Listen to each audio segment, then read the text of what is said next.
저희가 이번 8월에 지금 살고 있는 수지 여기 집에 임차 재계약을 했습니다. 그쵸? 네. 어땠어? 자기는 이번에 재계약할 때? 6개월 전부터는 조금 생각을 하게 되는 것 같아. 걱정도 하고 찾아보기도 하고. 임대인분이 전화 올 것 같기도 하고. 전화 오겠지 뭐. 여태까지 다 왔잖아.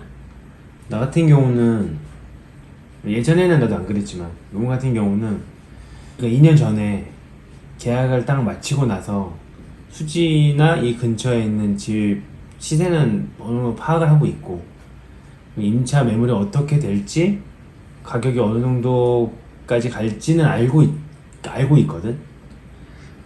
그거를 미리 파악하고 있어서 그런지 불안한 감이 있거나 뭐 되게 걱정이 되거나 그러진 않았거든. 그래서 대신에 이제 연락이 오면 어떤 식으로 이제 대응을 해야 될지가 조금 더 생각을 했던 것 같아. 아무래도 이게 거래잖아, 거래. 임대인하고 임차인 간의 거래로 들어가는 거잖아. 어쨌든 이게 거래니까 이 거래에서 내가 어떻게 더 유리한 방향으로 갈지에 대해서 생각을 좀 했고. 집주인하고 밀당하는 거야? 밀당을 해야지. 예전에는 이런 거를 그렇게 좋아하지 않았어.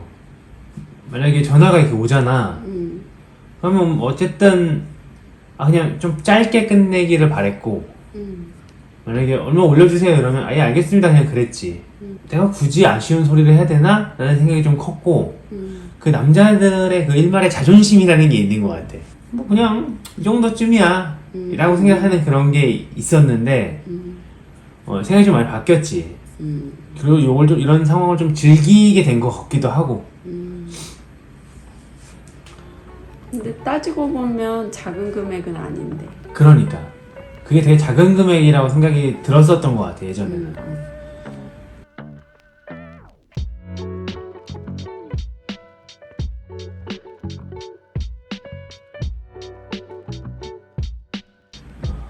똑같이 6개월 정도부터는 재계약에 대한 생각은 가지고 있잖아. 근데 이번에는 내가 먼저 전화를 해야 될지 아니면 전화가 올 때까지 좀 기다려야 될지를 먼저 생각을 좀 했어. 근데 지금 상황상 내가 굳이 먼저 전화를 할 필요는 없다고 생각을 했거든. 내가 먼저 연락을 안 해서 자동 재계약이 됐을 때에는 우리가 좀 더 유리한 조건으로 된다고 생각을 하고 있었고. 자동 재계약이 되면 똑같은 금액에 자동으로 재계약이 되는 거야? 같은 금액에?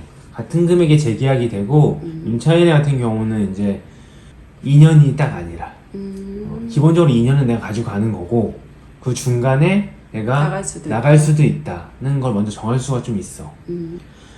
근데 아까도 얘기했지만 자동 재계약이라는 거는 혹시라는 걸로 들어가는 거고 아니나 다를까 2개월이 딱 남았는데 연락이 왔어. 전화가 오더라고.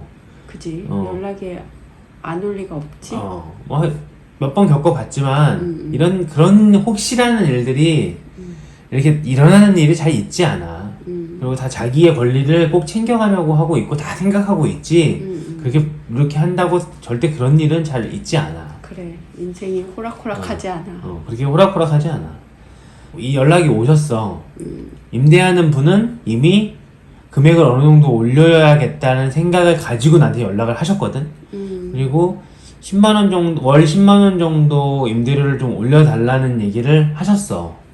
예전 같았으면 아까도 얘기했지만 예 알겠습니다 그냥 그러고 올리고 말았을 거야 나도. 그치. 별 생각 그냥 없었으니까. 그러니까 얼마 안 하고 내가 거기서 뭐 아쉬운 소리 하기도 좀 그렇다고 생각을 했었기 때문에 내가 미리 생각을 하고 있었다고 했잖아. 그래서 말씀을 드렸지. 조금만 더 일찍 전화를 주셨으면 우리도 집을 구하기가 좀 수월하고 뭐 임대인분도 집을 빼시기가 조금 더 수월하셨을 텐데 이게 너무 타이트하다 날짜가. 저희도 한 일주일 정도 시간을 좀 달라. 제가 일주일 정도 생각해보고 다시 집을 구할지 그리고 집을 좀 봐야 되잖아. 그리고 아니면은 다시 재계약을 할지를 정하겠다.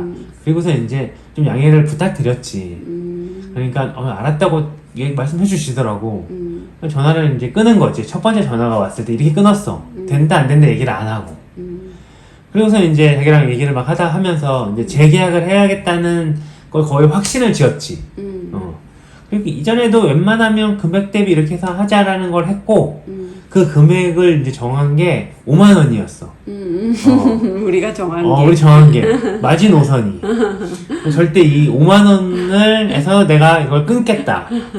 근데 이게 매달 5만 원이지만 1년이면 60만 원이거든. 그치. 적은 금액은 아니야. 따지고 보면. 그리고 뭐 그때 이자 비용, 월 은행으로 따지면 월 이자 비용이나 이런 걸 따졌을 때도 적은 퍼센테이지는 아니거든. 그거를 조금 신경을 많이 썼지. 그래서 그 5만 원에서 해결해 보겠다고 생각을 하고, 그리고 일주일이 딱 지났어. 그래서 당연히 내가 요구한 기간이니까 내가 먼저 전화를 되게 받기도 되게 좋은 시간에 일부러 너무 이르지도 않고 너무 늦지도 않은 딱 그런 시간에 전화를 드렸지. 되게 공손하게. 그분도 이제 생각을 하고 계셨을 거 아니야. 나이가 좀 있으신 사장님이고 여자분이셨단 말이야. 그러니까 어머니가 전화를 주신 거지. 거기도 부부시니까. 내가 먼저 이제 말씀을 드렸어. 이렇게 해서 5만 원 정도에 해주시면 좋겠다. 그럼 저희가 바로 재계약을 정하겠다. 얘기를 했더니 여자분이시잖아. 어르신이고. 내가 딱 생각했던 멘트를 딱 하시더라고. 이게 물가가 많이 오르고, 그치. 자기도 나이가 있어서 이 월세 들어오는 돈으로 생활을 하고 있다. 그치. 그래서 그 나이에 그건 사실 가능성도 그래. 많이 있고, 사실이지. 그분의 상황을 나한테 알려주는 거니까 당연히 해줄 수 있는 말이잖아. 이렇게 얘기를 하시더라고. 그러면서 이제 준비를 하셨던 것 같아. 내가 좀 깎을 거다라는 생각을. 그러더니 자기는 아무리 생각을 해도 5만 원까지는 좀 너무 힘들 것 같고 7만 5천 원에 내고를 또 이렇게 딱 해주시더라고. 딱 중간. 중간을. 와. 그래서 그래. 그래서 나도 이제 준비한 걸 멘트를 날렸지. 분명히 여자 어르신이잖아. 그래서 내가 알고 있는 상황이 그분이 손주가 계셔. 그래서 내가 애들을 팔았어. 애들을 팔았다고. 안 그래도 저희도 해드리고 싶긴 한데 애들을 키우는 애들한테 들어가는 비용이 너무 많이 들기도 하고 학원비 같은 경우도 그래서 애들한테 돈이 제일 많이 들어가는 거 잘 아시죠? 이랬더니 약간의 목소리가 손주가 있으니까 흔들리셨다. 약간 이게 있더라고. 그러면서 내가 마지막으로 한마디 했지.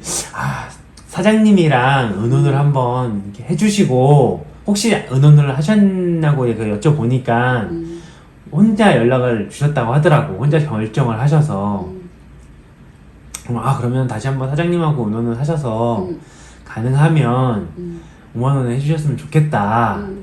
이렇게 말씀을 드리니까 그러면 자기네가 생각을 해보고 그때 금요일이어서 주말 동안 좀 이렇게 얘기를 해보고 다시 연락을 준다 하시더라고. 그래서 알았다고, 제가 부탁한다고.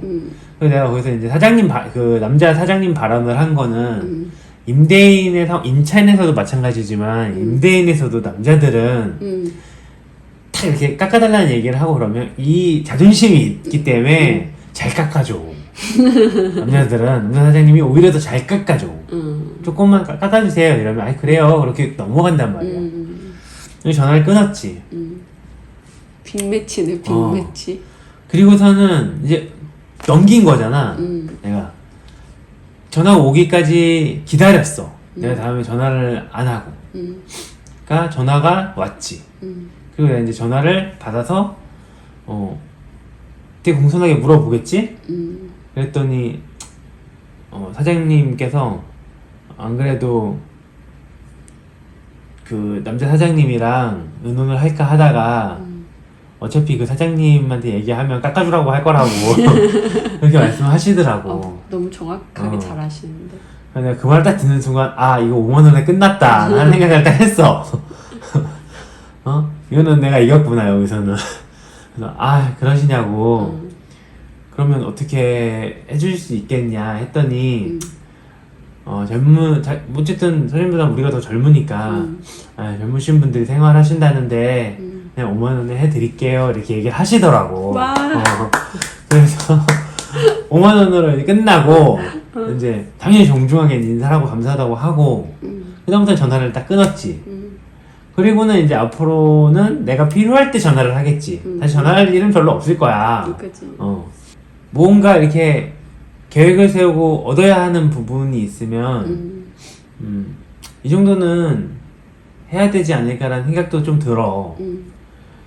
뭐 삼고초려 정도는 아니잖아. 직접 찾아가서 막 그런 건 아니어도 그렇다고 뭐 거짓말을 하거나 뭐 그렇다는 건 뭐 그러진 말고 자기의 상황을 우리 상황을 솔직하게 얘기한 거잖아. 서로 그 사람의 감정에 어떻게 움직이느냐에 따라 달라지는 거니까 좀 공감도 해줄 수 있는 부분이고 지금은 그런 게 조금 스트레스보다는 좀 재미있는 쪽으로 좀 생각하려다 보니까 오히려 해결도 잘 되는 것 같아. 그래. 고생했네. 60만 원. 2년이니까 120만 원. 그지. 크다. 우리가 동탄에서 처음 집을 매도하고 수지로 이렇게 넘어왔을 때 처음 임차로 계약한 그 집의 주인분이 중국에서 뭐 하신다 그래가지고 중국에서 사업하신다고 하셨어.